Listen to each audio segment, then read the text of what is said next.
Hello, everybody. What is going on? I want to thank you if you're watching this. You could be anywhere in the world, but you're here with me, and I appreciate that.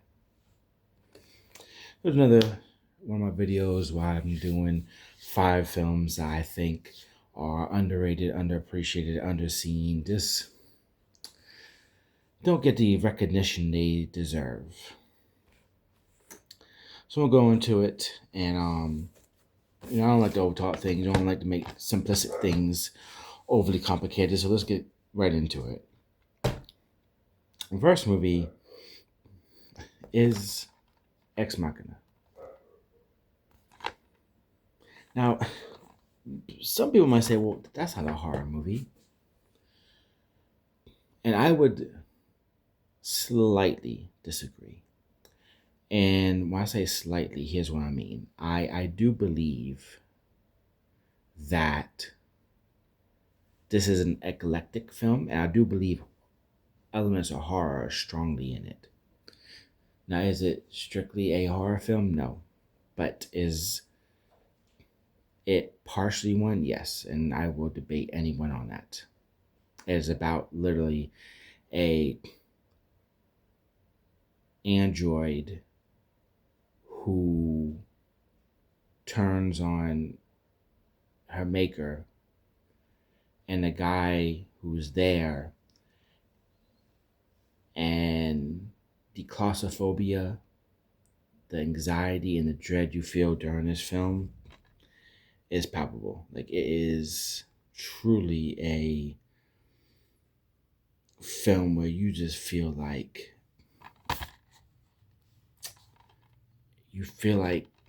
you're closed in. It not in story, but in the feeling, the atmosphere. It's very much like The Thing.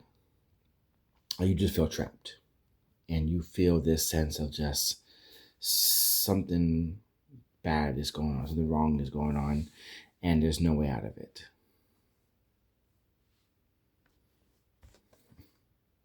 So, now I do think this movie has a pretty decent um, cult following, but I just still think it can always grow bigger. This is a phenomenal film. And the ending, that ending is phenomenal. Really packs a punch, and yeah, I think it's one of the most well written and cleverly done films about artificial intelligence. This film may even be more relevant now than it was made. It was made 2000 and what is it? 2014. So yeah, over 10 years now. What, 12 years roughly? So, and it's still extremely relevant film. Next is the movie I love, um, Summer of '84. Now, I love movies. I love coming of age films, or films about, just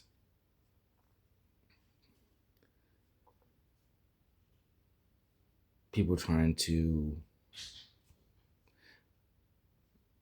young people trying to overcome. Like, look at Stand By Me, Lost Boys, Gremlins. They all kind of share us. I think they're all cut from a very similar cloth. And this movie is no different. This movie is a phenomenal, amazing film.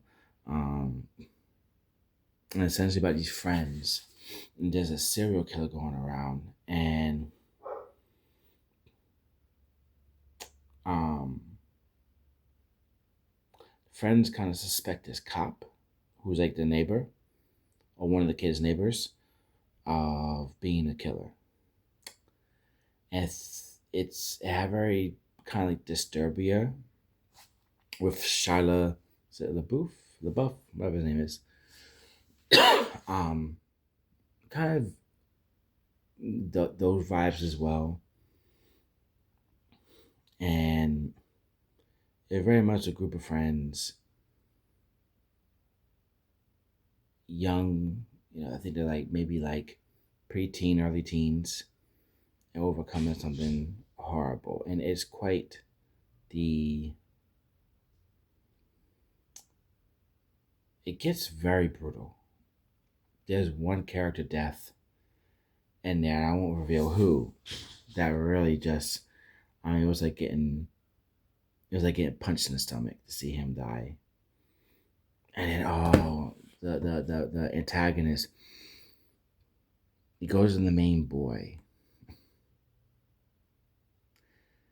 and this is one of the most evil things I've ever heard in film. He kills the friend. Okay, I'm not gonna say who. Goes the boy, and he's, I forget exactly the words, but essentially he says, "I'm not gonna kill you now. I'm not gonna kill you tomorrow. I'm not even gonna kill you in a year. But I'm gonna come back and get you. And I'm gonna kill you. And you're gonna spend the next however many years looking over your shoulder because I'm coming for you. And I'm gonna make you wait and sit on that." And this is right after he had killed his friend, so he knew he wasn't playing. So that was a dark line. Just think about being that kid, growing up thinking, okay, this guy's gonna come after me. He's a cop. I mean, he has training. He knows how to get to me, and he's a serial killer. So, um, but that ending is fucking dark. Um, but it's so good. It's so amazing. But Summer '84. If you like Stand By Me, if you like Lost Boys, Gremlins, if you like The Goonies, if you like Disturbia, if you like movies like that, I think you're gonna love this. I can't see you not loving it if you enjoy those films. So this next movie is very, very low budget. The Headhunter, but damn, is it good. Based about this guy, it's set like medieval times. This guy, his daughter was killed, and now he makes it his life mission to hunt monsters. And that's really it. It's not a very complicated film,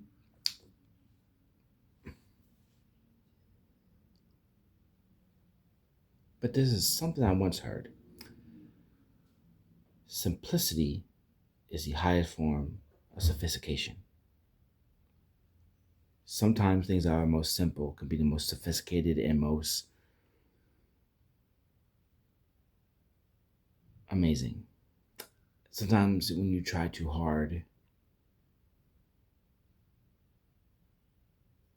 it can get overly complex. I liken it to, I have a sweet tooth. I love desserts. And sometimes having you know, peppermint,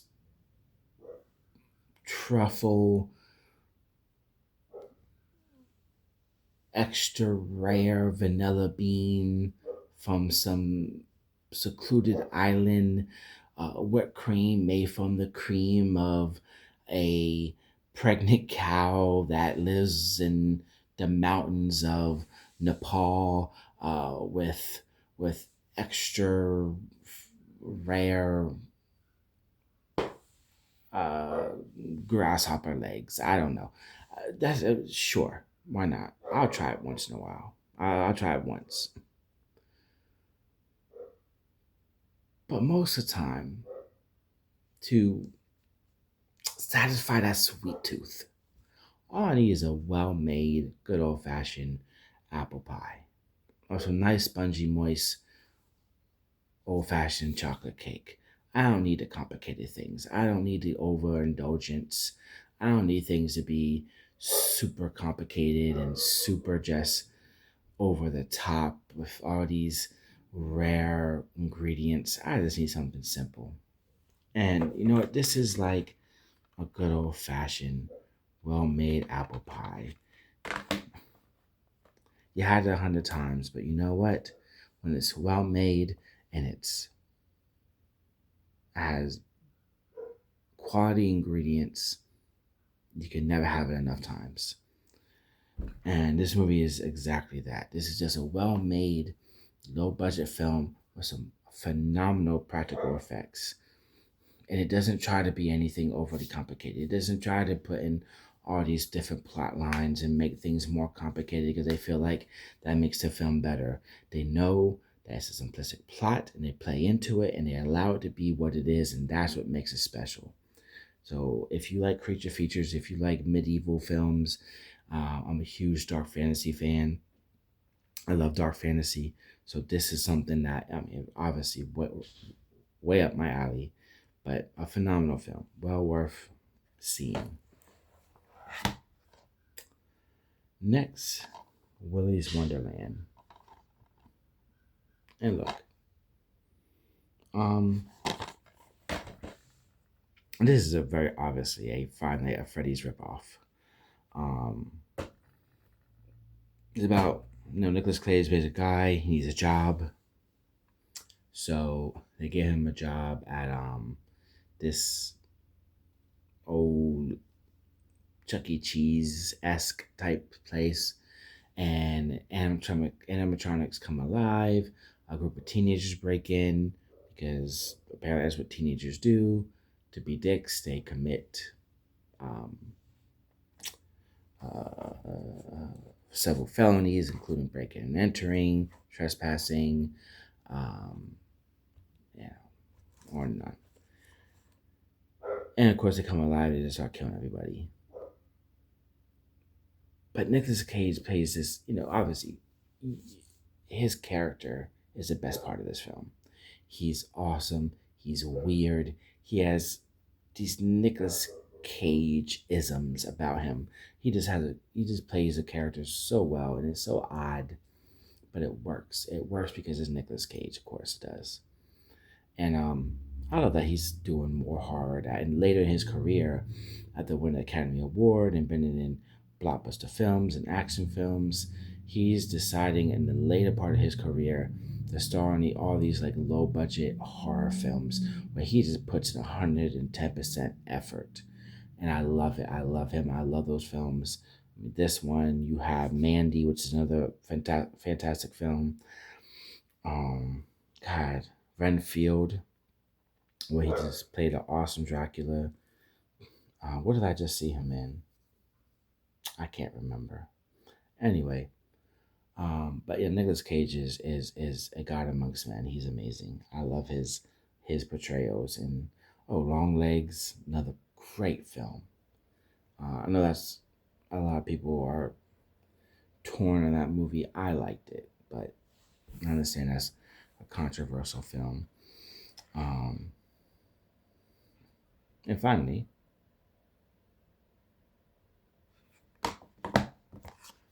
The Tall Man, Jessica Biel. um, the director of Martyrs made this film, and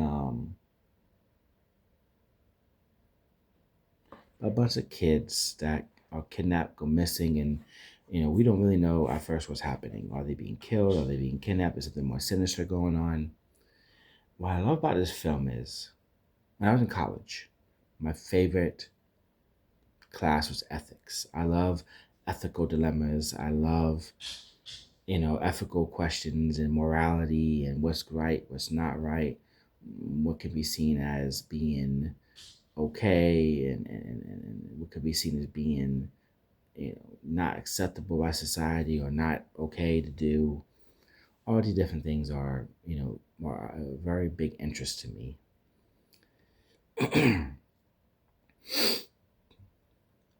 Kind of hard about this film without giving it away.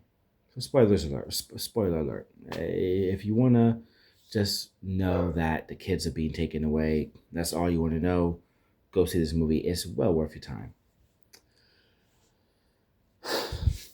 Now, if you want to know about the ethical and morality question this film poses, it turns out Jessica Biel is not our protagonist, she's the antagonist. She's kidnapping these kids. Now, why is she doing it? because they are in a desolate, toxic, and poverty stricken community where there isn't much hope. This isn't. This is a place where when people make it out from, we celebrate them and talk about how brave and amazing they were because the odds were heavily stacked against them, and where unfortunately most people don't make it out of. So she takes these kids and she gives them to affluent families that have the ability to give them a much better life, where they'll have a trust fund for college, where they'll have every toy and every meal will be, no meals will be skipped. And this is where the question comes in. And there's another movie that has this very similar question, Gone Baby Gone, featuring Morgan Freeman and I think it's Casey Affleck, Ben Affleck's little brother.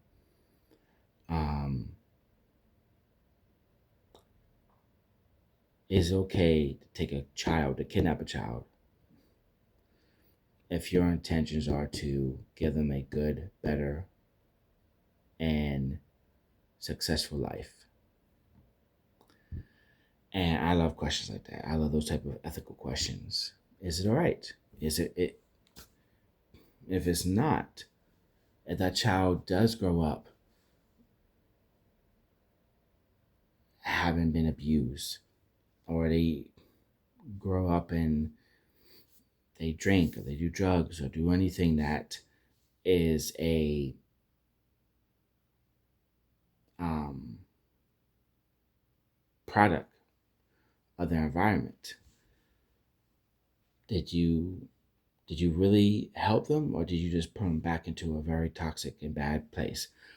I like those type of questions. I like those type of ethical debates, and there'll be people who are very passionate on either side, and there'll be people like me who kind of see both sides of it. Um, but then, at what point do we say you can't be judge, jury, executioner, in a sense of you get to choose, who's in a worse spot than others, or who deserves to be raised by a wealthier family? So, but it's a very, very interesting film at the least. And if you watch it with some friends, I think it will bring up some very interesting conversation and debates. But those are my films for today. All of them very good. A couple, like Tall Man and Ex Machina, giving some very deep questions and philosophical inquiries. Ex Machina, of course, you can look in what makes a human a human. When does the AI stop being artificial intelligence? When is it simply intelligence? When does a android or a man-made replicant of a human become a human? Blade Runner was, of course, did this way before anyone. But these are questions that are actually more relevant now than ever with the rise of AI and everything. When is intelligent become intelligence? Just artificial intelligence just simply become intelligence? And when does a human replicant become a human? At what point, if ever, is that even possible? So these are great, films. And you got like Summer '84, which is a great film, and you got Willy Wonderland, which is kind of just dumb fun, and you got a simplistic but very sincere and well-made, medieval creature feature. So something, a little bit something for everybody. But definitely, I think all these are worth checking out. They're all phenomenal films, and they're all, I think, in their own right, in their own, lane. They're really good movies, and I think they all deserve to be seen. Um, but yeah, so that's it for the day. I love to hear if everyone else seen these movies, what they think about them. And if you haven't, go watch them. They're awesome. That's all for today. Thank you guys. Be safe.